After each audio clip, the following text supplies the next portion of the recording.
अस्सलाम वालेकुम दोस्तों, मैं हूं डॉक्टर अरसलान और आज की वीडियो में हम hair loss in females discuss करेंगे और उसकी होम्योपैथिक रेमेडीज़ को भी डिस्कस करेंगे। सबसे पहले हम नॉर्मल शेडिंग और हेयर लॉस के दरमियान जो डिफरेंस होता है उसको डिस्कस कर लेते हैं। नॉर्मल शेडिंग से मुराद जो आपके नॉर्मल बाल गिरते हैं, डेली 50+ बाल गिर जाते हैं, लेकिन उसका जो लाइफ साइकिल होता है वो 3 से 5 साल का होता है। मिनिमम 3 साल और मैक्सिमम 5 साल का लाइफ साइकिल कंप्लीट करके वो गिरता है और उसको नॉर्मल शेडिंग कहा जाता है। कुछ कंडीशंस में ये नॉर्मल शेडिंग जो है एक्सेलरेट हो जाती है, बढ़ जाती है, जैसे बुखार है, सीजनल चेंजेस हैं, या ट्रैवलिंग के दौरान आपने नोटिस किया होगा कि आपके बाल ज़्यादा गिरते हैं। ये होगी नॉर्मल शेडिंग। अब हम देख लेते हैं हेयर लॉस क्या होता है। हेयर लॉस से मुराद जब आपका बाल अपना लाइफ साइकिल कंप्लीट करता है तो उसकी जगह जब नया बाल आता है, अगर वो उस क्वालिटी का नहीं होता या थिन होता है या बाल आता ही नहीं है उसकी जगह, तो उसको हेयर लॉस कहा जाता है। हम जानते हैं कि फ़ीमेल पैटर्न बॉल्डनेस क्या होती है और ये मेल पैटर्न बॉल्डनेस से किस तरह डिफरेंट है। औरतों में जो हेयर लॉस की शिकायत है वो मर्दों से डिफरेंट होती है। मेल पैटर्न बॉल्डनेस में एक सर्टन एरिया जो है वो टारगेट होता है और इस एरिया में गंजापन पाया जाता है, यहाँ से बाल ज़्यादा गिरते हैं और जो ये हेयर लाइन है ये रिसीड होना शुरू हो जाती है, पीछे की तरफ जाना शुरू हो जाती है। जबकि औरतों में ये हेयर लाइन रिसीड नहीं होती। 80% केसेस में, 20% में बहुत मामूली पीछे की तरफ जाती है। और जब पेशेंट आएगी आपके पास तो वो कहेगी कि उनके पूरे सर से बाल गिर रहे होते हैं, तो पेशेंट आपसे कहेगी डॉक्टर साहब पूरे सर से मेरे बाल जो हैं वो झड़ रहे या गिर रहे हैं और उनकी हेयर लाइन इतनी रिसीड नहीं होती।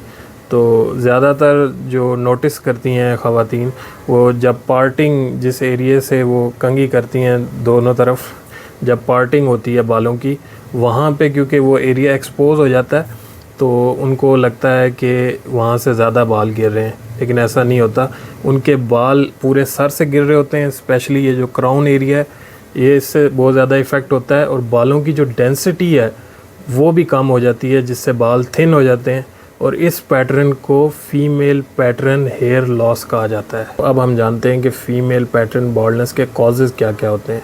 कॉजेज़ में सबसे पहले जेनेटिक्स, उसके बाद हार्मोन्स में एस्ट्रोजन, टेस्टोस्टेरोन, थायराइड प्रोफाइल, उसके बाद आयरन डेफिशिएंसी। अब इनको हम 1 बाय 1 डिस्कस कर लेते हैं। सबसे पहले है जेनेटिक्स, यानी कि फैमिली हिस्ट्री पाई जाती हो अगर फ़ीमेल पैटर्न हेयर लॉस की तो आपको होने के चांसेस बहुत ज़्यादा हैं। यानी कि आपकी मदर को अगर फ़ीमेल पैटर्न हेयर लॉस था या आपके फादर को मेल पैटर्न बॉल्डनेस रहा हो तो आपको होने के चांसेस बहुत ज़्यादा हैं। नंबर 2 पे है हार्मोन्स में सबसे पहले एस्ट्रोजन हमारी बॉडी में बहुत सारे फंक्शंस प्रोवाइड करता है और फीमेल में ज़्यादा इसका किरदार होता है। वैसे तो मेल और फीमेल दोनों में ये पाया जाता है। फ़ीमेल में ये मेंस्ट्रुअल साइकिल को रेगुलेट करता है और बालों के हवाले से पहला जो इसका फंक्शन है ये हेयर के ग्रोथ साइकिल को इम्प्रूव करता है।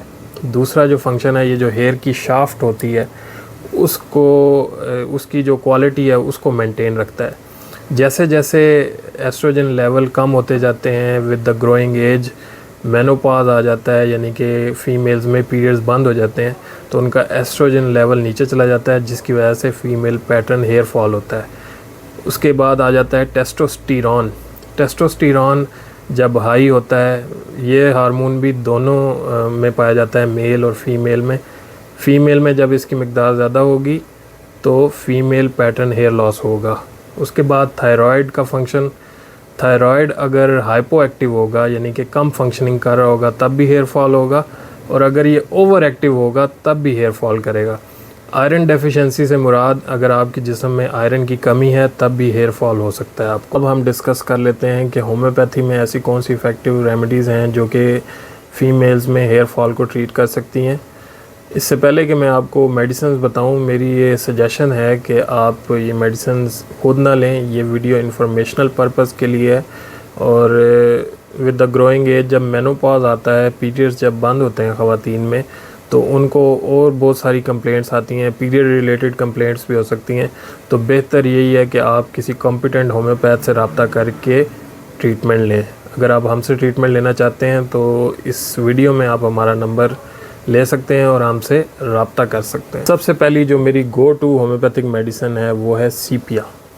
सीपिया वहाँ पे इफ़ेक्टिवली काम करती है जहाँ पे एस्ट्रोजन की डेफिशिएंसी पाई जाए। जब एस्ट्रोजन के लेवल नीचे आ जाए तो वहाँ पे ये हेयर फॉल को बहुत इफ़ेक्टिवली ट्रीट करेगी। और जब मेनोपॉज में एस्ट्रोजन की डेफिशिएंसी हो जाती है या उसके लेवल्स डिक्रीज़ हो जाते हैं तो वहाँ पे सीपिया बहुत इफ़ेक्टिव काम करती है। और मेरी गो टू चॉइस है ये मेनोपॉज में भी ख़वातीन के लिए सीपिया। जो सेकंड होम्योपैथिक मेडिसिन है उसका दर्जा भी बहुत ऊपर है फीमेल पैटर्न हेयर लॉस में।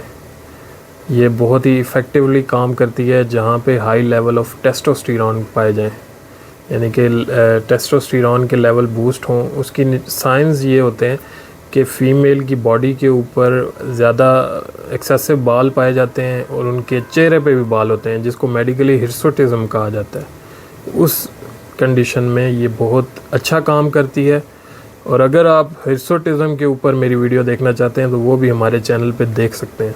अब हम देखते हैं कि इंक्रीज शेडिंग जब हो रही हो तो वहाँ पे कौन सी मेडिसिन्स अच्छा काम करती हैं।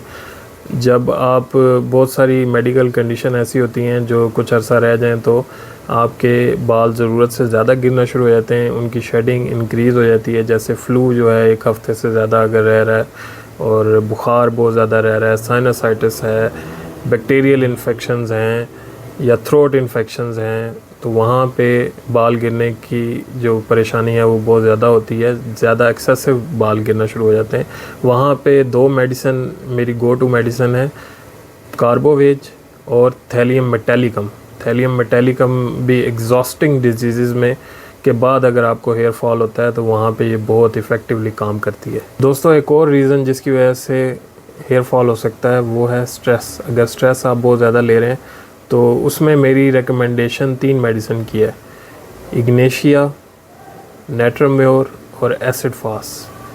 इन तीनों का दर्जा स्ट्रेस में अगर आपको हेयर लॉस हो रहा है तो वहाँ पे बहुत अच्छा काम करेगी। लेकिन मेरी रिकमेंडेशन यही है कि आप इनको होम्योपैथिक डॉक्टर से रिव्यू करने के बाद ही इस्तेमाल करें। तो दोस्तों ये थी आज की discussion hair fall in females के ऊपर या फीमेल पैटर्न हेयर लॉस के ऊपर।